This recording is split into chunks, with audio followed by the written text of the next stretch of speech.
Parempress ko naman na on the spot si Albert Martinez nang maungkat na siya daw ang first boyfriend ni Sharon Cuneta. Aaminin kaya siya sa harap ni Gabby?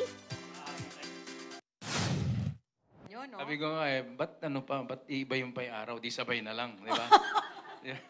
Oo, kasi... Either before or after tayo. Wait.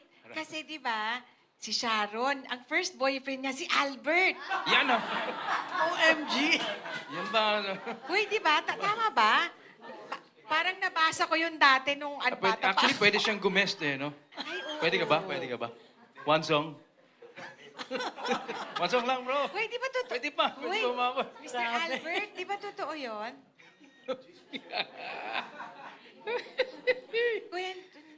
Grabe. Hoy, bati na kami, ha? So... O, di ba? Uy, di ba totoo yun? Nabasa ko yun dati. Sa magazine. Ano bang magazine nga yun? Well, total, pinag-uusapan na lang din naman. Di ba totoo? Wait. Uy, bawal magsinungaling dito, di ba? Ate Lods. It's true? Is it true? Hindi, sila ni Snooki.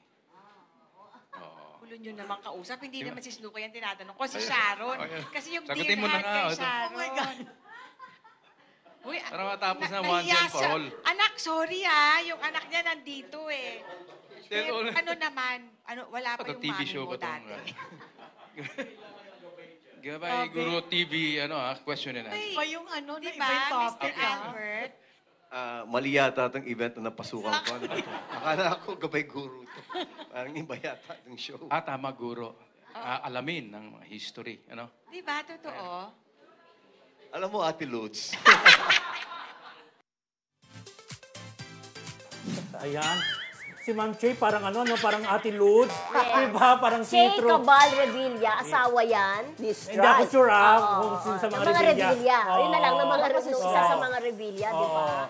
So, Diba? naungkat. So, ako naniniwala noon. Pero narinig ko na yung kwento na yan. Oo, kasi na-interview na namin during that time si Albert at si Sharon. Di ba kilala mo naman si Albert, tahimik talaga siya pagdating sa mga sa love life niya. Oo. Tapos alam mo ba, inurot-urot din siya na, di ba, nalig din sa kanya isang young actress. Kaya lang, sabi ni Gorgie Rula, kaya lang, sabi nung young actress ang salita na mahal pa rin ni Albert ang misis niya. Ang yung misis niya. Ay, super love niya talaga si Lizette. Tapos si Gabby nang urot din. O sino yung young actress? Sabi niya, sa taping talaga, nangyayari ang ganyan. Nade-develop. Hindi siya nagsasalita.